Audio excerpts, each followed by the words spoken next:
Good morning, everyone, or maybe good afternoon. So, today I want to talk about obligation, necessity, prohibition, and advice.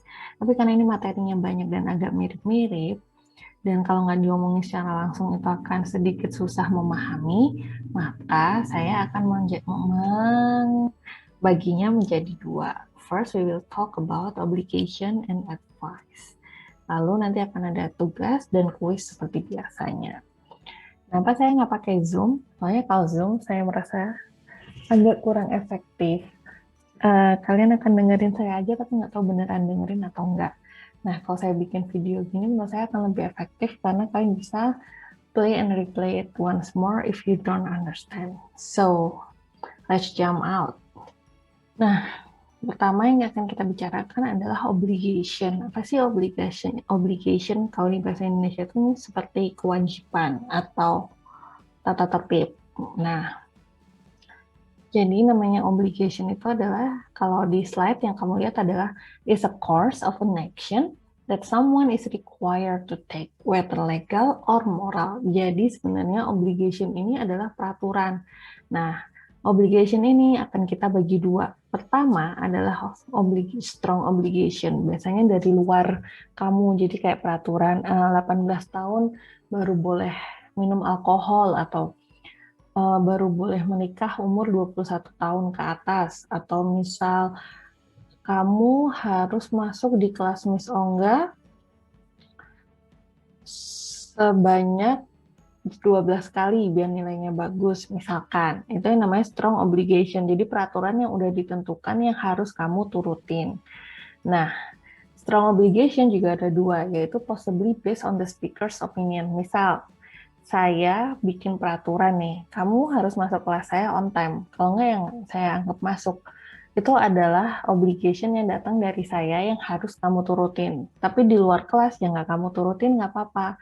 Nah, itu adalah strong obligation yang kedua. Jadi based on speaker's opinion. Jadi kalau kamu masuk, teman-temanmu masuk ke rumahmu, kamu kan punya aturan tuh di rumahmu. Nah, itu juga termasuk obligation yang datangnya dari speaker's opinion dari kamu. Nah, bedanya kalau strong obligation dari outside itu kalian pakainya have to and don't have to. Ingat, semua harus pakai verb one karena now. Nah, have to ini example, children have to go to school. Jadi mereka harus pergi ke sekolah. Nah, kalau negatif biasanya tuh merepresentkan if you don't have obligation. Jadi kamu nggak punya kewajiban untuk kewajiban yang harus diturutin. Jadi kayak contohnya nih, I don't have to work on Sundays. I don't have to studying at Sunday. I don't have to study on Sundays. Nah, itu adalah yang negatif. Jadi untuk merepresentkan kewajiban yang tidak ada. Jadi yang nggak ada kewajiban yang harus kamu turuti, itu makanya pakai don't have to. Sedangkan kalau misal you have to be 18 if you want to drink alcohol. Kamu harus berumur 18 jika kamu ingin minum alkohol. Nah, contohnya kayak gitu. Kalau yang possibly from outside. Nah, how about strong obligation possibly based on the speaker's opinion? Pakainya must, bukan have to lagi. Jadi besok kuis nih, terus kamu mikir, I must study today. Tuh, kamu membuat peraturan untuk dirimu sendiri. Nah, kalau negatifnya, kalau negatif selalu untuk merepresentasikannya ketika kamu punya kewajiban yang melarang kewajiban. Jadi negative obligation. Misal kamu nggak suka orang ngerokok, temanmu datang ke rumah ujuk-ujuk datang nggak assalamualaikum, duduk langsung ngerokok. Terus kamu marah kan? Gak oleh ngerokok deh kene, misalkan gitu. Nah, itu kalau di bahasa Inggris kamu bilangnya you must not smoke here. Itu semoga kamu paham sama obligation. Kalau belum nanti kita bahas di WhatsApp atau di Google Classroom. Nah, lalu yang kedua adalah advice. Jadi apa sih bedanya obligation sama advice? Kalau obligation kan kewajiban yang harus kamu turutin. Kewajiban untuk menuruti itu kan di atas 80%, ya kan?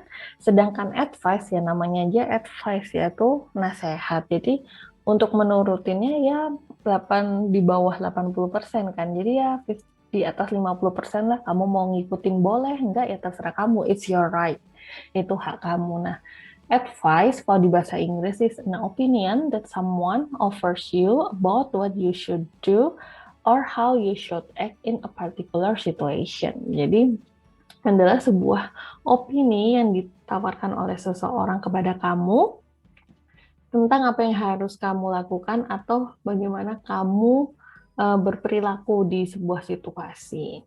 Nah, kalau tadi di obligation kita yang pakai have to and must. Nah, kalau advice pakainya should. So, misal kamu nggak suka sama pacarnya temenmu, terus kamu bilang, pacarmu tuh kayaknya nggak baik deh buat kamu, putus aja deh, gitu kan. Nah, tapi kan tergantung kamu mau putus sama pacarmu atau enggak, kan semua terserah kamu. Terus kamu bilang, aku masih sayang kok, ngapain aku putus gitu. Kita baik-baik aja kok, ngapain kita putus. That's what we called advice. Jadi terserah kamu. Advice dari orang itu mau kamu turutin atau enggak. Nah, kalau di bahasa Inggris pakainya adalah should. You should save some money. Nah, kamu harus menyimpan banyak uang. Nah, should not dipakai untuk negative advice. Jadi misal, example-nya, you should not smoke so much. Kamu jangan ngerokok banyak-banyak, ntar mati lu, misal gitu. Nah, itu yang dinamakan advice should or should not. Nah, that's it for today. Semoga kalian mengerti penjelasan saya. Nanti kita akan lanjut ke dua materi yang belum saya jelasin. Happy fasting guys, yang buat puasa, yang nggak puasa selamat makan, sarapan. So see you guys.